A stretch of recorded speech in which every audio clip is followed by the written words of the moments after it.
led by Phil Claypool and assisted by Jim Yonke, and with the help of many unskilled and skilled hands of volunteer members of the congregation itself, the building was framed, assembled, and completed in January. Through the conscientious use of labor, time, money, and materials, the $28,000 building was fully paid at completion. Other important members of the building committee were Mr. Harry Duvall, who was treasurer, and Mrs. Alfred Edwards, secretary. Although excited about the completion of this facility, Mrs. Meyerhoff decided this would be her last kindergarten class. She was dearly missed, but after all, she did come out of retirement to get our Christian Day School started in the right direction.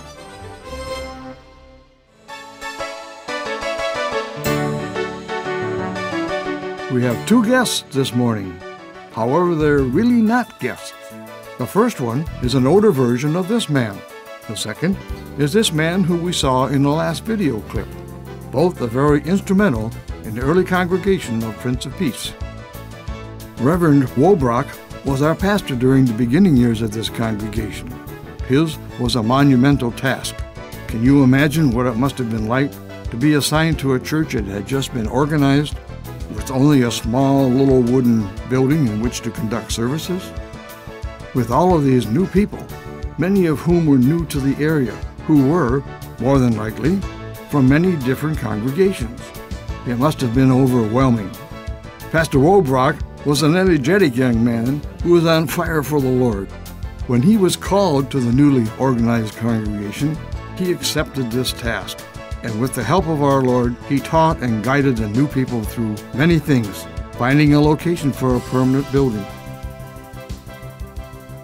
consecrating the ground for the first combination sanctuary fellowship hall, blessing and opening the new sanctuary for the first worship services to be held there, leading them in worship in the new sanctuary, and joining hands with the members to build this sanctuary. For the things mentioned, your leadership, guidance, and much, much more, we want to say thank you, Reverend Wobrock. The second guest is Mr. John Johnson, who was instrumental in starting up our Christian Day School. You met him in the last presentation. Welcome back, gentlemen.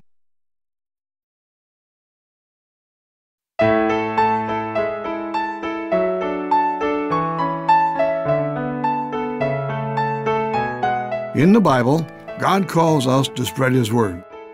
Any group of individuals who are sent out to spread His Word are called missionaries. Prince of Peace has many missionary activities that we participate in to spread this Word. For instance, as a congregation, we support a Christian Day School, a large and very important missionary function. We also support the Lutheran High School and former day school students who are attending Lutheran High and have become active members of our congregation. But today, I would like to familiarize you with our Lutheran Women's Missionary League. This Lutheran Church's organization performs many missionary functions. Some of their mission activities include Mites for Missions, an activity based on the story of the widow's mite in Luke 21, verses 1 through 4, which tells us that she gave everything she had, even though she had little. These funds are used to provide grants for mission needs here and around the world. Nationally, millions of dollars have been given through these mite boxes to people in need. Just in the Pacific South Coast District alone, hundreds of thousands of dollars have been distributed. Their meeting offerings, along with some individual members' donations, are used by them to give grants to many needy Christians. Some grants have been used to support members who became seminary students, such as Tim Dewar, the Harris family, David Foss, and David Cecil. Grants have also helped former members such as the Mickelsons, who heeded a call in the late 60s to provide support for missionaries in Peru. They joined the Wycliffe Bible translators and took their family to Mantaro, Peru, for 2 years to support those who were dedicated to translating the Bible to spread the word to people in the third world countries. When they returned, they visited us and demonstrated their new dart blowing skill. A dart was placed above the pulpit with the admonition that it would fall when the pastor preached too long. Another missionary that they helped support was Pastor Beal's son, Steve, and his family. While participating in a basketball's Athlete in Action program, he was sent to the Philippine Islands, where he was inspired to become a Bible translator. He went back to Concordia and majored in languages. With his background, he went on to Carnegie Mellon to earn a doctorate degree and has since developed a program that translates the Bible into any language via a computer program. The Women of Mission support our congregational mission by providing opportunities for the women to perform Christian services for the congregation. Opportunities such as Bible studies, spring luncheons, angel tree gifts, prayer trees, and lunches for workers during building phases. They also serve by staffing the Elder Guild,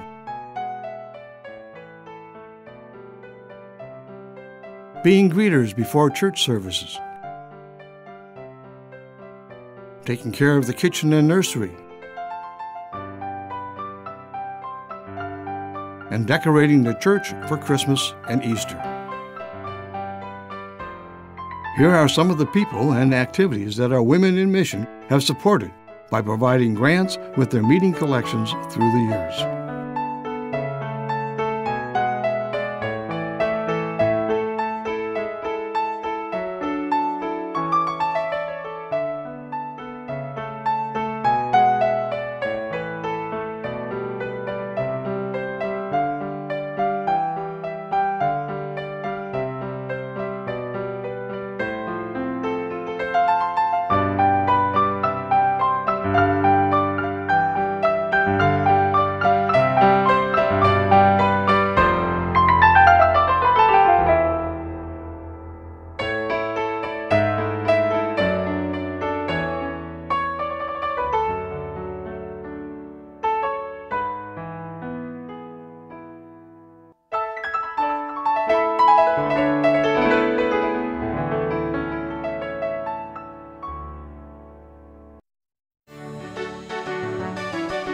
Homecoming, a term used to describe a gathering of families and friends. Usually a happy time where people reminisce about other people, places, and things that they've done together. In this session, we will present scenes of various activities which this congregation's members have participated in together during the past 50 years. During the 50s and 60s, the biggest group activity was moving and upgrading our original meeting hall. Remember this building? If you're not old enough to recognize it, it was the first parish hall, fellowship hall, restaurant on workdays, and Sunday school, a real multi-purpose building. How about all the building projects? The larger fellowship hall and sanctuary, the first Christian day school building, the two-story classroom building with extra bathrooms and an office for the principal, complete with a storeroom and air conditioning. Next, a gym with 2 more classrooms, a teacher's lounge, and a larger kitchen to serve lunches for the students and staff. Also for gatherings such as Easter morning flapjacks. Early lunches were prepared in this House of Faith's kitchen and eaten on the picnic benches under the large, even in those days, tree on the left. Worked fine until the rainy season came. Unfortunately, our church historian was not very active during construction of the House of Faith building. These pictures show the most exciting part of the House of Faith construction, though. I can remember seeing our guest pastor for today scrambling around somewhere up there to help position the roof beams. But there was more than just building. In the beginning, Vacation Bible School was held between cars that served as walls between the different classes. Vacation Bible classes have kind of followed a tradition that is still apparent. Not only were the children involved, but also the parents. They like to play pass the egg way back in the beginning, just like the parents of today. I have never been able to figure out just what game was being played with these mummies. Does anyone remember this get-together? If you do, let me know what was going on. Thank you. Camping out did not seem popular in the early days. Not like today, where we pitch tents in the quad area and have a sleepover the last night of vacation Bible school, complete with a fire to cook hot dogs, if they so wish. However, they did have Girl Scouts and Indian Guides back in the 60s. Camping fun was supplied by these organizations. The girls even borrowed some of the Indian teepees for one campout. A new Boy Scout troop replaced the Indian Guides when the boys became old enough to become Scouts instead of Indians. As we moved into the 70s, the Girl Scout and Indian Guide campouts became more of a family affair. Members gathered at places like here at Calico Ghost Town. I remember our visiting pastor of the day participating with the camping group to lead services at least once. As family campouts started to fade away, some of the families, mostly with boys, started going to Glamis and running around in dune buggies. Following scenes have been compiled from many vacation Bible school events.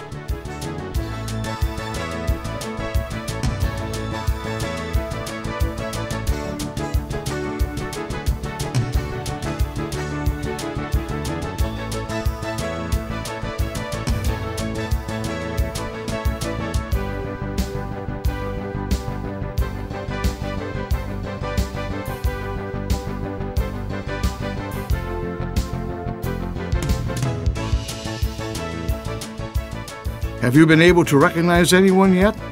I hope so. If I haven't shown your photo or the photo of someone you remember from your years here, I would like to suggest that you visit the House of Faith after or during the barbecue being held after the last service this morning. Check out the 3-ring binders with photos of all the children who have attended our Christian Day School.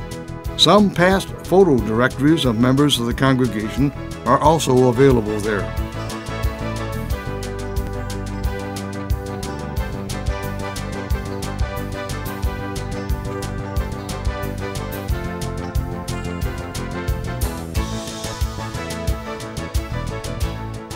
Enough for now.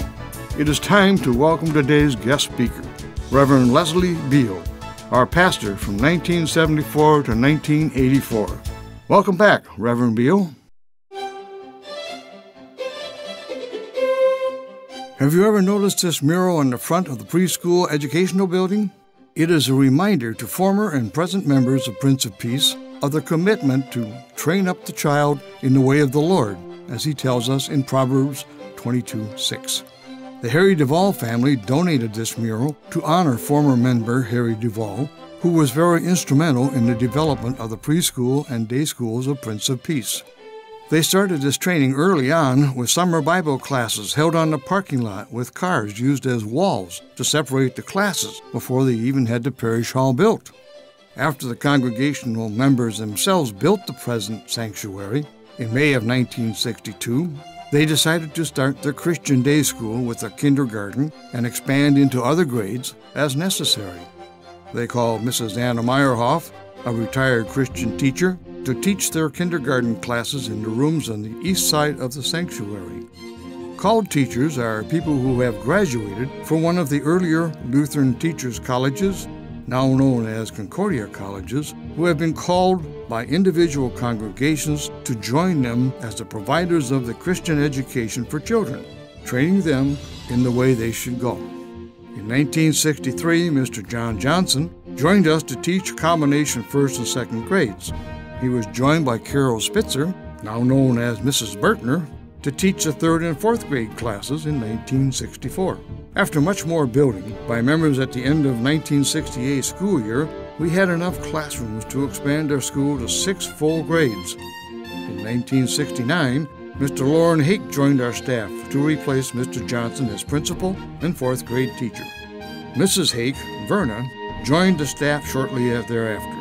Mr. Hake remained as a combination principal and teacher until 2002, when he resigned as a principal to become a full-time 8th grade teacher. They both retired from our school system in 2008. In 1970, they added the new preschool building, now known as the ECEC, Early Childhood Education Center, to the front of the first classrooms. It houses the preschool classes on the first floor. A principal's office, more restrooms, and a school office were also provided with this building. How is this Christian education different than what children received in public schools? For starters, the teachers meet every morning before class to participate in a devotion time, and sometimes to ask others how to handle problems that arise in their classroom. Our teachers are Christians, dedicated to teaching about Christ as well as reading, writing, and arithmetic. They teach helping others by having upper grade students work with the lower grade students. Here we see the 7th and 8th graders helping the kindergartners work on their projects. They have the students of all class levels gather for a weekly chapel meeting like the one shown here. Classes incorporate Bible studies. For instance, some teachers start the day with a prayer session. Students are asked if they have a request for a prayer for family or friends. After they tell their prayer or request, the teacher leads the class in a short prayer, which includes their requests. Upper grade classes then may spend some time reading passages from the Bible. Some use the Psalms, one per day, after which the instructor explains the meaning of the psalm, just like Mr. Hake is doing here. Another example is this teacher's class project. They have just studied Van Gogh's paintings, and they are then encouraged to make paintings showing how he might have represented Joseph's multicolored coat, as this student has done here. In addition, we have a computer classroom where students learn how to and practice using various computer programs to write reports, solve problems, and so forth. A music room for the music program, our playground for the lower classes, and the sports field and gym for the upper grades. And of course, lunch under the patio roof in the quad area. Our preschool and day school have been accredited by the National Lutheran Association since 1980. Of the over 2,500 preschools and day schools similar to Prince of Peace, only 600 plus have been accredited by the NLSA. This association with NLSA motivates us to keep our accreditation up to date on a yearly basis. The visits are excellent